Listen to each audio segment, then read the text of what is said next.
With the 2020 presidential election fast approaching, let's look at some of the possible outcomes.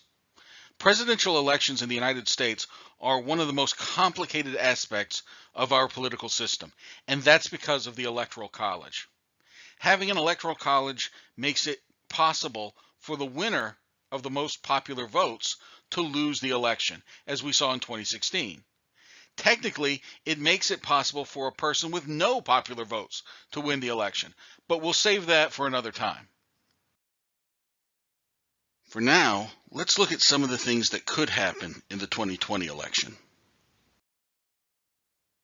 What I'm going to show you assumes a normal election, but nothing about this year's election has been normal so far. And in this election, there are extra variables involved in modeling the contest that make accurate prediction very difficult. So let's look at some of those. First and foremost, how will COVID-19 impact voter turnout? This is the most important variable in this year's election. Already, we know we'll have more absentee ballots cast than ever before. Will they be filled out and returned on time? Will the Postal Service facilitate or impede their delivery? Will voters planning to vote in person show up, either on Election Day or during a state's early voting period? So far, turnout for early voting around the country seems strong, but will voters on Election Day be willing to stand in longer lines than usual? And if not, who will this hurt? If more of the early voting and more of the absentee ballots are coming from Democrats, does that mean there'll be more Republicans showing up on Election Day? And will they be willing to wait in longer lines? That's something we've never really dealt with before. Which demographic groups will be most affected by COVID-19? Will we see a drop in elderly voter turnout? Will we see an increase in youth voter turnout? Will the presence of Kamala Harris on the Democratic ticket increase black voter turnout? Or will efforts to suppress black turnout be successful? Will the immigration policies of the Trump administration lead to higher Hispanic turnout? Has Joe Biden taken the Hispanic vote for granted, and will that lead to lower Hispanic turnout? Frankly, we don't know the answers to these crucial questions. And this leads us to our second question. What will the president himself and his administration supporters do? Will they try to use the power of the federal and state governments to impact the outcome of the election? Well, it looks like they will try to do that. Will they be successful? The president's already encouraged his supporters to set themselves up as self-appointed poll watchers. His allies among state elected officials and in the U.S. Postal Service and in the Justice Department have enacted or implemented voting rules or voter-related actions that Democrats and nonpartisans and reasonable Republican observers as well have described as voter suppression. So will these voter suppression activities be effective? Will we have large-scale violence on Election Day even? Remember, voter suppression does not have to take place on a large scale in order to be effective. Just a point or two lower turnout in the black community could swing a state like Michigan or Pennsylvania. Indeed, in 2016, that may have been what happened. A small decrease in black voter turnout in Detroit probably cost Hillary Clinton a victory in Michigan. She lost by about 10,000 votes, or 0.23%. Lower black turnout in Philadelphia probably cost Clinton Pennsylvania, which she lost by 44,000 votes, or 0.28%. Third, what will Russia do, or be able to do? While the U.S. government and American voters may have caught on to Russian trolls, there are other ways that Russia could impact the outcome of this election. We don't know if they'll be able to hack into voting machine infrastructure or even manipulate vote counts in states. And if later on we have evidence that something along those lines has occurred, how will it look to Americans through the lens of partisan competition? Will Democrats take it seriously while Republicans dismiss it? Or could it be an opportunity or even an excuse for Republicans to break with the president if he becomes too great an electoral liability for the party? Next, do the so-called embarrassed voters actually exist? And if so, what will they do? And who are they embarrassed about? It's been widely speculated that some 2016 polls may have been off in several states because of embarrassed Trump voters, voters who planned to vote for Donald Trump but were too embarrassed to admit it to the pollsters. Some Republicans have argued that Joe Biden's big lead in national polls is inaccurate because of just such voters. So, do they exist? And if so, how many of them are there? Are there enough to make a difference in the election? Conversely, could it be that there are embarrassed Biden voters, voters in heavily Republican areas, that have had enough of the president's antics and plan to vote for Biden, but have not admitted this because so many of their neighbors are, they assume, loyal Trump voters? If either of these groups exist in large numbers, it could have an effect, a significant effect, on the outcome of the election. Finally, what will happen in the congressional elections this year? As we'll see in a bit, the party that controls the House and the party that controls the Senate after the election could have a dramatic impact on the outcome of the presidential election itself. So with these caveats in mind, what's going to happen? Well, let's look at some models. Let's start by looking at the 2020 presidential election map. Both scholars and the media often refer to swing states. These are states that tend to swing back and forth between voting Democratic in presidential elections and voting Republican. So while some states tend to vote reliably Democratic, they're in blue on this map, and others tend to vote reliably Republican, shown here in red, we have other states that sometimes vote one way and sometimes the other. The classic example in recent elections are Ohio and Florida. But in this election, the polls seem to indicate that more states are in play than we've seen in decades. States like Texas, the second largest state, and Georgia and Arizona. Generally, the 2020 map looks good for Biden and the Democrats.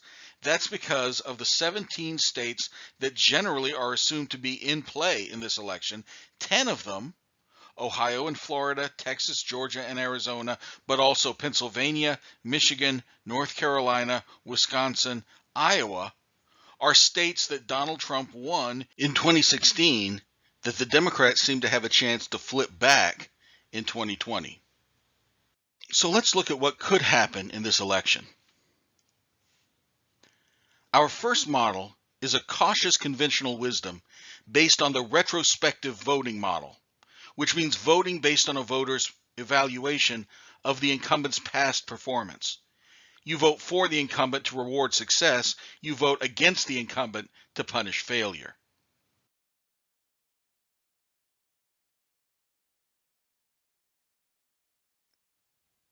Biden wins 76.4 million popular votes, or 53%. Trump wins 66.4 million votes, or 46%. Joe Biden wins a majority of the popular vote by a 7-point margin. And in the decisive electoral college, Biden wins 334 to 204. Notably in this model, Biden flips Arizona, Wisconsin, Michigan, Pennsylvania, North Carolina, and Florida, as well as Nebraska's 2nd district. Trump manages to hold on to Texas, Iowa, Georgia, Ohio, and Maine's 2nd district, but loses the election. All in all, this would be a solid victory for Joe Biden, possibly enough to make it difficult for Donald Trump to reject the results, but not a landslide. Let's look at another model. Here is Model 2, the mismatch model. In this model, we stick with retrospective voting, but assume Democratic voters are very highly motivated to punish the president, and Republican voters are as well, but to a lesser extent. Let's assume a 20% swing to Biden in the 2016 Clinton states and a 10% swing to Biden in the 2016 Trump states. In other words, the electorate strongly tilts toward Biden, even more so in the states that Trump lost in 2016 than in the states that Trump won. However, in the swing states that we identified earlier, let's assume a 1% swing to Trump. So Trump actually improves his result in each of those states by 1% over 2016. This is a plausible possibility. Going into the last weeks of the campaign, Trump appears to be falling behind badly, so he's likely to completely write off states that Clinton won in 2016 that he might have wanted to compete in, but now cannot afford to.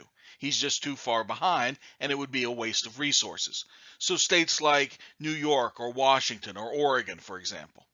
Instead, Trump will have to give up any hope of winning the popular vote and hope to squeak out an electoral college victory by winning swing states by small margins, just like he did in 2016.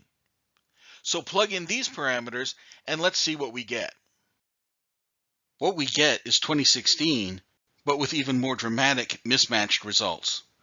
Biden wins a landslide majority in the popular vote, 78.8 million to 64.1 million votes. That's a margin of 10 points. But Trump squeaks by with victories in swing states like Wisconsin, Michigan, Pennsylvania, and Florida, winning the Electoral College 310 to 228. In this model, again plugging in the numbers I showed you a few moments ago, Trump manages to flip New Hampshire and retain all the other swing states. A result that looks like this would represent the largest mismatch between the popular and electoral votes in U.S. presidential election history. Here we would have a clear landslide victory in the popular vote matched with a fairly robust electoral college victory, but for the other side. And this is not an implausible outcome.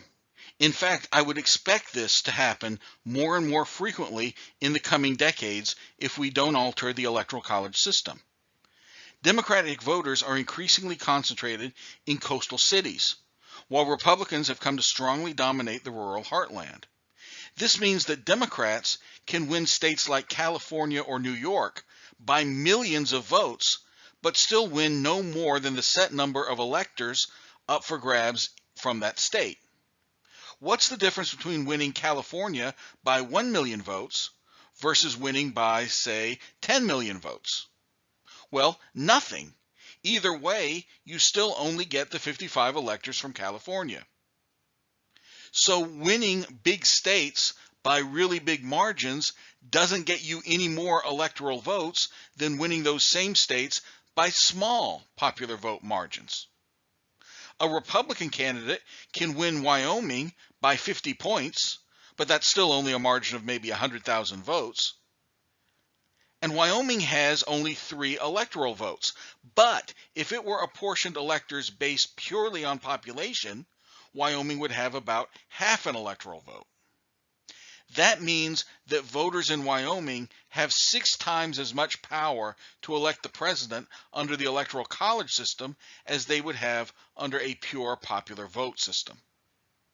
And if Republicans do win most of the small rural states, they win the election despite having lost the popular vote in a landslide.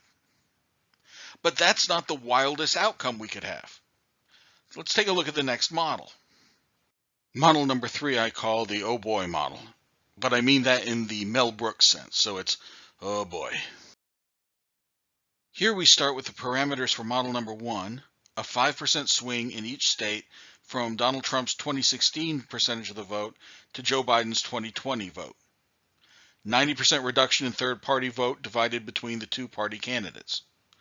But Trump wins Florida, Pennsylvania, and Michigan by the same margins as in 2016. So everything moves toward Joe Biden except those 3 states. Here's our result. Biden again wins the popular vote, 75.9 million to 67 million votes, and a majority of 53 to 47%. But in the Electoral College, a tie vote, 269 to 269. In reality, if this happens, there will be an exhausting set of recounts and lawsuits in each closely decided state. Imagine a court rules that Biden is the winner of North Carolina's 15 electors, but then Trump appeals the outcome of a recount in Georgia and ends up winning Georgia's 16 electors. Arizona moves from the Trump column to the Biden column after a recount, but Missouri and Maine's 2nd District go the other way. It would be an almost endless series of recounts and lawsuits and appeals.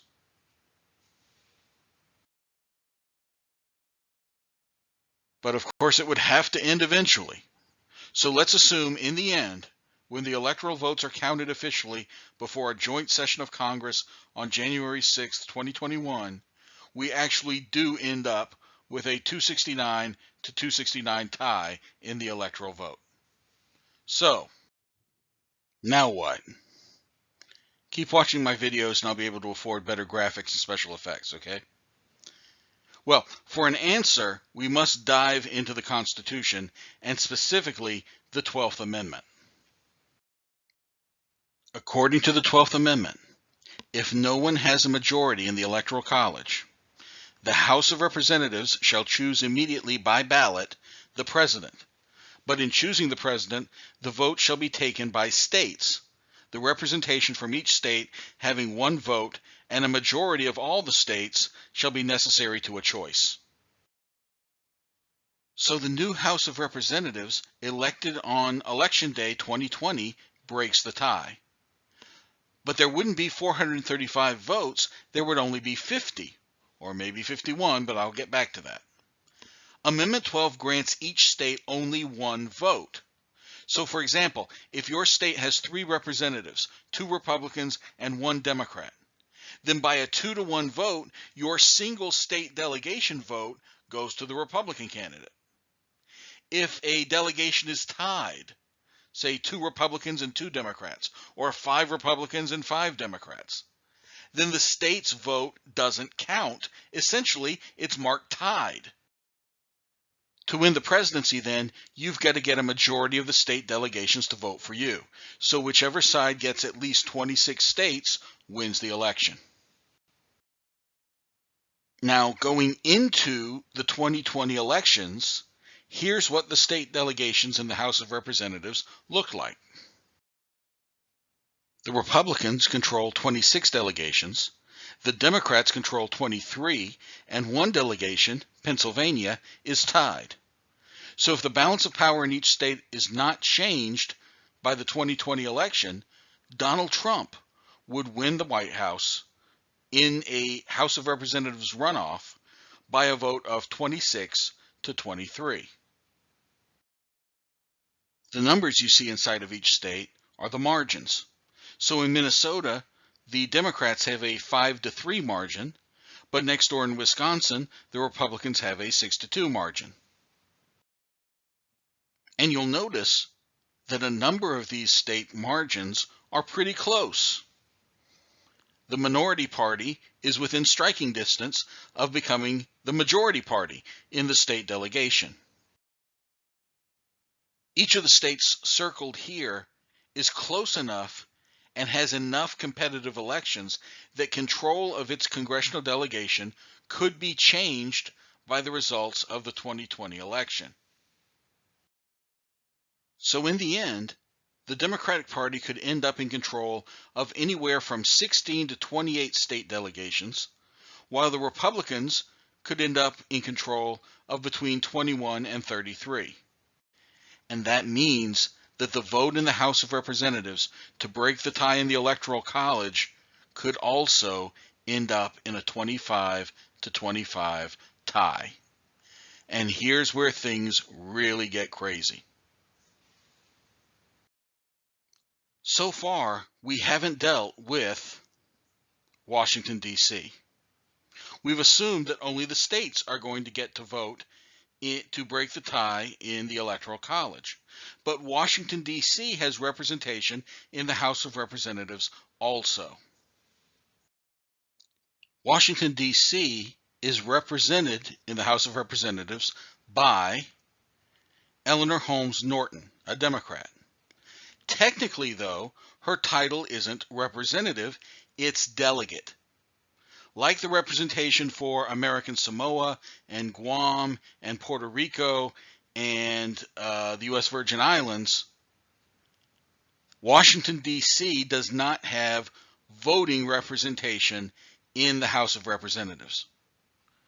It has a delegate who gets to be on committees and vote on committee votes and do all the things other representatives do. But when it comes time for their final vote on a bill, for example, Eleanor Holmes Norton doesn't get a vote, just like the delegates from Puerto Rico and Guam and the Virgin Islands and American Samoa. But Washington, D.C. is not an overseas territory. It's inside the United States. Would Eleanor Holmes Norton get to vote to break the tie in the House of Representatives if we have a tie in the Electoral College? Well, almost certainly Republicans would say no, and Democrats would say yes, because if Eleanor Holmes Norton does vote, then Joe Biden wins, which is not something that the Republicans want, but is something that the Democrats want. What does the Constitution say about this matter? We start by going back to Amendment 12. Remember, the 12th Amendment says if no one wins a majority in the Electoral College, the House of Representatives chooses the president. But in choosing the president, the votes shall be taken by states, the representation from each state having one vote, and a majority of all the states shall be necessary to a choice. If there were a tie in the House of Representatives, the Republican Party would point to Amendment 12 and say, look, it says right there, the states get to vote. Washington, D.C. is not a state, and therefore they don't get a vote. Eleanor Holmes Norton doesn't get a vote to break the tie in the Electoral College. But the Democratic Party would say, wait a minute, not so fast. We also have Amendment 23, which says the district constituting the seat of government of the United States, in other words, Washington, D.C., shall appoint electors of president and vice president equal to the whole number to which the district would be entitled if it were a state. And these electors shall be considered for the purposes of the election to be electors appointed by a state. The Democrats would point to this and say, if the Constitution says that the electors for president from Washington, D.C. should be considered electors as if they were appointed by a state, then for the follow-up to the process, breaking a tie in the House of Representatives, shouldn't the delegate from Washington, D.C. also be considered as if she were a representative appointed by a state? In other words, if Washington, D.C.'s electors get treated as if they came from a state, then in this one limited circumstance where the House of Representatives is breaking a tie under the 12th Amendment, then shouldn't the representative from Washington, D.C., the delegate, be treated as if she were also from a state? Because the framers of the 23rd Amendment couldn't have expected that the representation from Washington, D.C. would just drop out after the Electoral College stage. Shouldn't the delegate from D.C. get a vote also? Shouldn't we treat her as if she is from a state, since Washington, D.C.'s electors are treated that way according to the 23rd Amendment? That would be the Democratic argument. The Republicans would go back to the 12th Amendment and say, nope, it says state. And the Democrats would say, no, in the 23rd Amendment it says as if they were electors from a state, so the delegate should be considered as if she were a representative from a state. So now what do we do? Well, almost inevitably in that circumstance, we would end up at the Supreme Court, and the Supreme Court would have to decide. And of course, here is where the death of Justice Ruth Bader Ginsburg comes back in. Because right now on the Supreme Court, you have 4 justices who I think could be expected to vote for the 12th Amendment, for Donald Trump, essentially. Justice Thomas, Justice Alito, Justice Gorsuch, Justice Kavanaugh. You have 3 justices who I think would vote for the 23rd Amendment, who have been sympathetic to the idea that Washington, D.C. deserves representation as if it were a state. Justice Sotomayor, Justice Kagan, Justice Breyer. So you're 4-3. And then you've got Chief Justice Roberts, who could go either way. But let's say Chief Justice Roberts voted with the liberals, and we were 4-4. Well, here is where Amy Coney Barrett comes in. If she is on the Supreme Court, and a case like this gets to the Supreme Court, she might break a 4-4 tie. Now, Chief Justice Roberts could vote with the conservatives, and they would win 5-3. But if it were 4-4, then Amy Coney Barrett would cast the deciding vote, almost certainly with the conservatives. And so whether or not she gets onto the Supreme Court before this were to happen, hypothetically, could make a big difference in the outcome of the election. And this could get even crazier. Let's add another wrinkle here. What if the Supreme Court or the House of Representatives has not made a decision as of January 20th, 2021? So either the House of Representatives hasn't broken the tie yet, or the Supreme Court hasn't settled the Washington, D.C. issue. One way or another, we don't have a president chosen by Inauguration Day, January 20th, 2021. Now what happens? Well, we go back to the Constitution yet again, this time to Amendment 20, which says, if a president shall not have been chosen before the time fixed for the beginning of his term, in other words, Inauguration Day, then the vice president-elect shall act as president until a president shall have qualified. So if we don't have a winner in the Electoral College and the House of Representatives hasn't chosen a winner, then the vice president-elect acts as president until the House of Representatives picks a winner. But wait a minute. Where did this vice president-elect come from? Because if the Electoral College is tied for president, it would be tied for vice president too, wouldn't it? Well, almost certainly yes. So how did we end up electing a vice president if we haven't elected a president? Well, for that, we have to go back to Amendment 12 once again. Amendment 12 also says the person having the greatest number of votes as vice president, and they mean electoral votes here, shall be the vice president if such number be a majority. But if no person have a majority, then from the 2 highest, the Senate shall choose the vice president, and a majority of the whole number shall be necessary to a choice. What this means is, while the House of Representatives is breaking the tie for president, the Senate is breaking the tie for vice president. Only in the Senate, each individual senator gets an individual vote. So you don't have 50 state votes in the Senate. All 100 senators have a vote. And here again, Washington, D.C., what about them? Well, Washington, D.C. doesn't have a senator. They would apparently drop out. Because unlike in the House of Representatives, where you do have a delegate representing D.C., even if she doesn't have the full power of a regular representative, there is nobody in the Senate who represents Washington, D.C., even just nominally.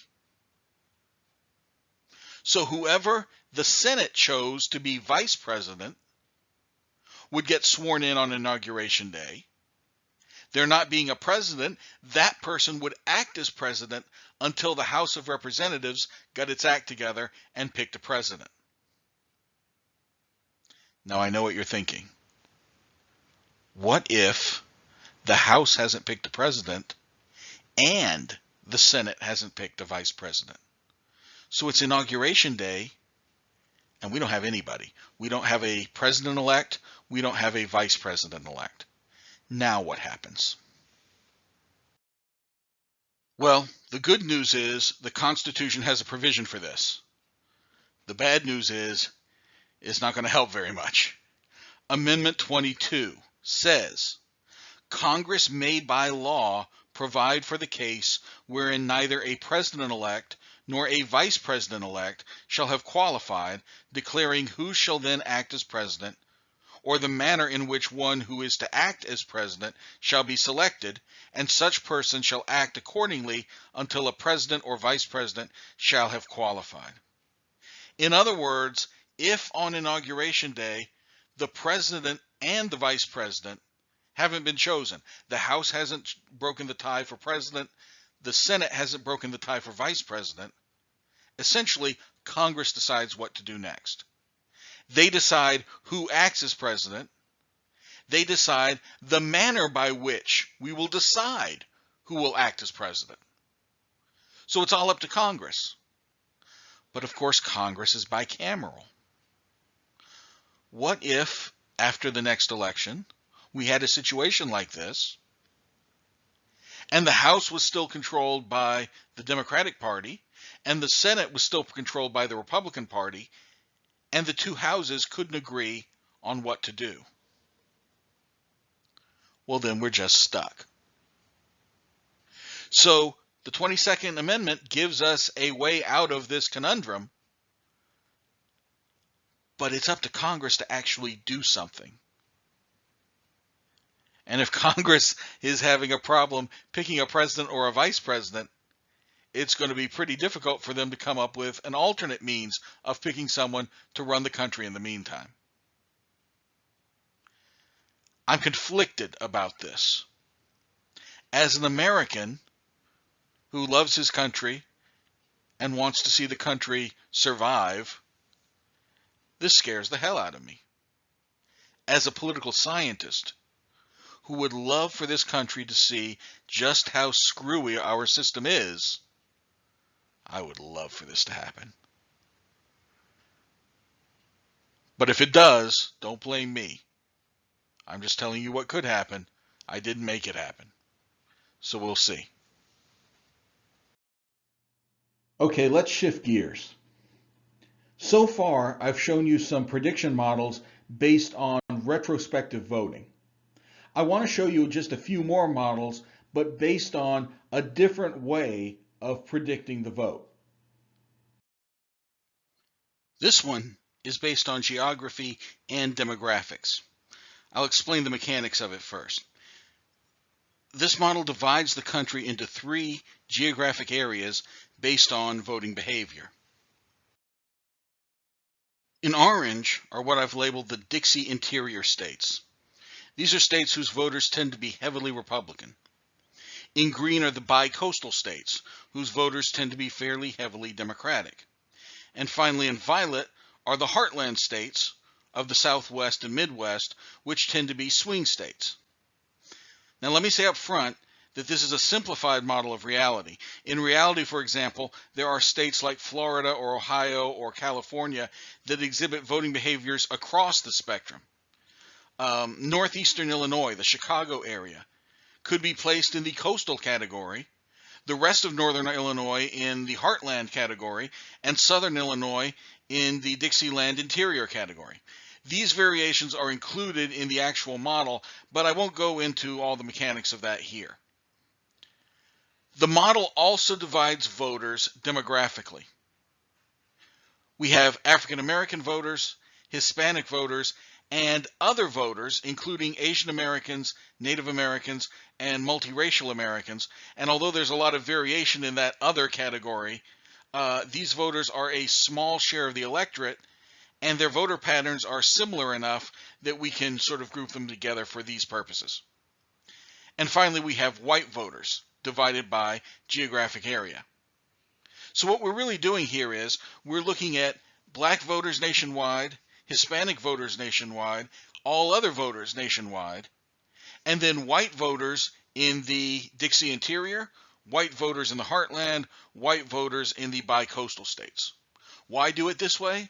Well, it turns out that if you look at black voters across geographic regions, you don't see large variation in voter patterns.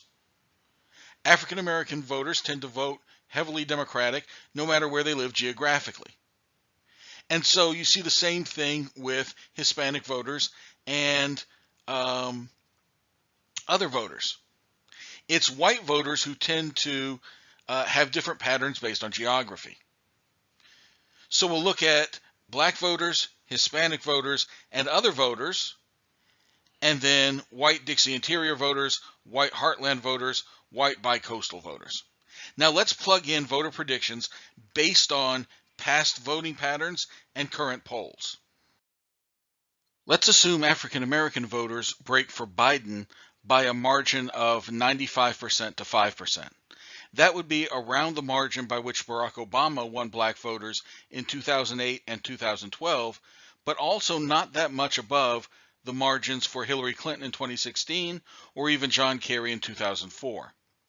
Hispanic voters break for Biden by a 2-to-1 margin, which is a reasonable estimate given most 2020 polls. And other voters break Biden 80% to 20%, again, reasonable given historical trends and current polls. For white voters, remember, we're going to factor in geography. White voters in the Dixie Interior states, which make up much of President Trump's base, break for Trump by a margin of 70% to 30%. If anything, this is probably being a little bit more generous to the president than some recent polls have been. White voters in the bicoastal states, which tend to vote more heavily Democratic, break for Biden by a 60-40% margin. This would be an improvement by Biden on Hillary Clinton's performance in these states in 2016. In most presidential elections, Democrats might lose this group, but in this election with Biden as the nominee, we'll predict a clear victory here. White voters in the Heartland, the Southwest, and Midwest are some of the most important swing voters in our recent presidential elections. Many broke for Obama in 2008 and then for Trump in 2016. This time we'll follow the prediction of most polls, which shows Trump winning this group, but by a smaller margin than 2016. In this model, these voters will break Trump 55% to 45%. Now, the real X factor in any presidential election model is voter turnout.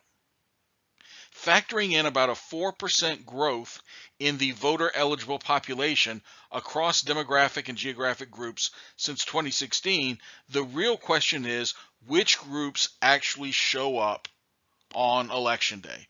Or, in this election, which groups actually vote either in person or absentee? For simplicity in this first model, let's assume voter turnout remains static. So the zeros you see in the third column don't mean zero voter turnout. They mean voter turnout for each group remains unchanged compared to 2016. If turnout was 55% for a demographic group in 2016, we'll leave it at 55% for 2020. So plug in these numbers and let's look at what we get.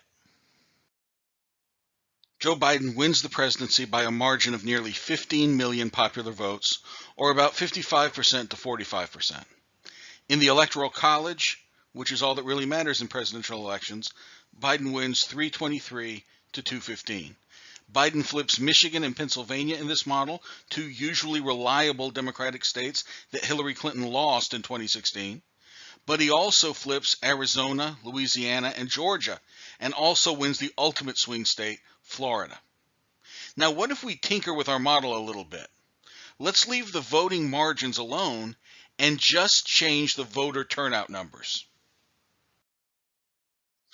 Let's take our static voter turnout for non-white voters and increase it by 10%. So African American, Hispanic, other voter turnout increases by 10% over the 2016 number, while white voter turnout remains flat, same as 2016 in percentage terms.